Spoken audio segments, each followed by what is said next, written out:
ও দিদি, আমার কিছু প্রয়োজনীয় জিনিস কেনার আছে গো। চলো আজকে আমরা বাজারে যাই। তুমিও কিন্তু আমার সাথে যাবে, আমি একা যেতে পারবো না দিদি। ছোট রে, আমাকে তো যেতে দিবে না মা। মা শুনলে অনেক রাগ করবেন গো। তুই রিতাকে সাথে করে নিয়ে যা। এই যে ছোট বৌমা, বড় বৌমা, কোথায় যাওয়া হচ্ছে?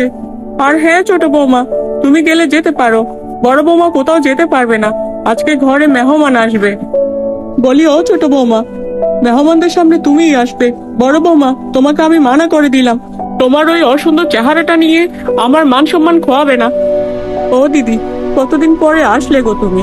তোমাকে যে এত করে আসতে বলে তুমি আসো না। কি করে আসবো রে বোন? ঘরে আমার নতুন বৌমা, বৌমাকে ফেলে রেখে কি আসতে পারি? তাই তো আসি না। তা তোর বৌমা কোথায়? তুই তো বললি তোর বৌমা নাকি অনেক সুন্দর। তো ডাক দেখি একটু। এই তো মাসিমা, আমরা এসে পড়েছি।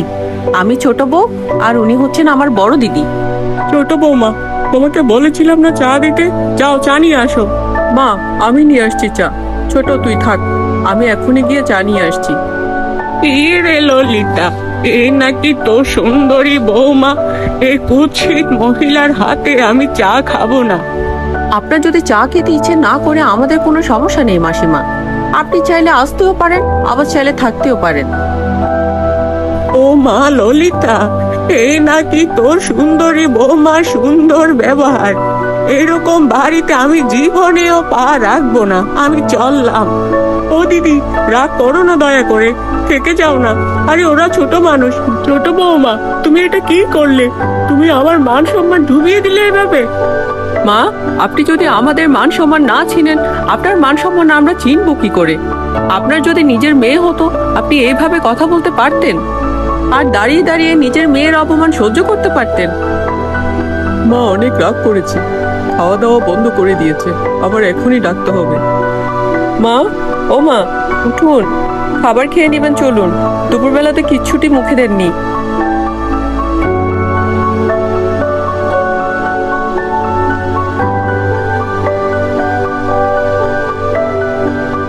ফকিন্নির মেয়ে, তুই আজকের পর থেকে আমার সাথে আর কোনোদিন কথা বলবি না। তোর এই কুৎসিত চেহারাটা আমি দেখতেও চাই না। আমি আজই আমার ছেলেকে ফোন করে সবকিছু বলে দিব। ও দিদি, তুমি কান্না করো না, দেখবে সব ঠিক হয়ে যাবে। মা নিজের ভুল নিজেই বুঝতে পারবেন। এই ঈশ্বর, তুমি আমাকে এত কুৎসিত করে কেন পাঠালে? না হয় আমাকে নিয়ে যাও, আর না হয় কোনো একটা কিছু উপায় বের করে দাও। আহারে, মেয়েটা আমার কতই না কষ্ট পাচ্ছে।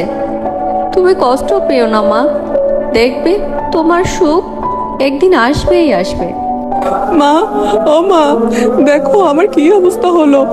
মা গো, উঠে দেখো না একবার। কে তুমি? তুমি এত কান্নাকাটি করছো কেন?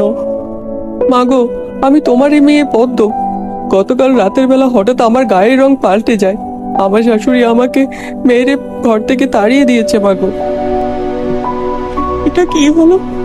আমার মেয়ে এত সুন্দর ছিল, তার গায়ের রংটা হঠাৎ কালো হয়ে গেল।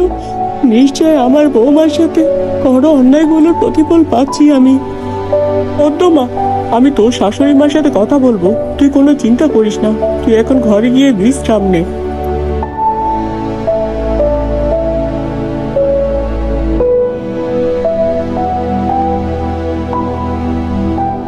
আমার রায়বাগিনী ননদিনী কত সুন্দর অভিনয় করে চলে এলো আমার শাশুড়ি মার সাথে। বৌদি ভাই, তুমিও তো আমাকে খুব সুন্দর করে সাজিয়ে দিয়েছো।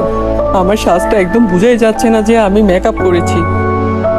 তোরা আমার জন্য এত কিছু করছিস, আমি তোদের কোনোদিন ভুলবো না রে। তোরা আমাকে এত ভালোবাসিস।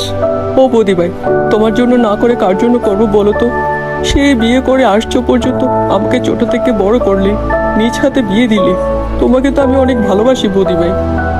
আমার কপালটা তো অনেক ভালো। আমার ছোট বৌদি, বড় বৌদি একদম আমার মায়ের মতো। অন্য জন্মে মনে হয় তোরা দুজনে আমার নিজের মায়ের পেটের বোন ছিলি রে। তোরা আমাকে এত ভালোবাসিস। বড় বৌমা, বড় বৌমা, কোথায় গেলে তোমরা? তোমাদেরকে দেখতে পাচ্ছি না যে।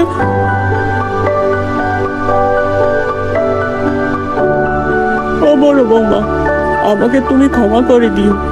আমি এতদিন যা যা অন্যায় করেছি আমি না বুঝে না শুনে করেছি।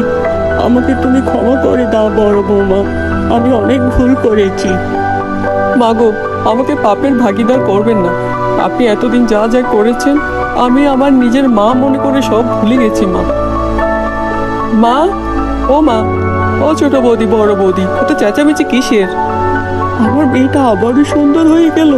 আমি আমার বড় বৌমার কাছ থেকে ক্ষমা চাওয়ার সাথে সাথে আমার পাপটা কমে গেল। আমার মেয়েটার গায়ের রং আবারও আগের মতো হয়ে গেল। এই ঈশ্বর, আমাকে তুমি ক্ষমা করে দিও। আমি আর কোনোদিন সুন্দর নিয়ে অহংকার করব না, আর কাউকে অপমান করব না।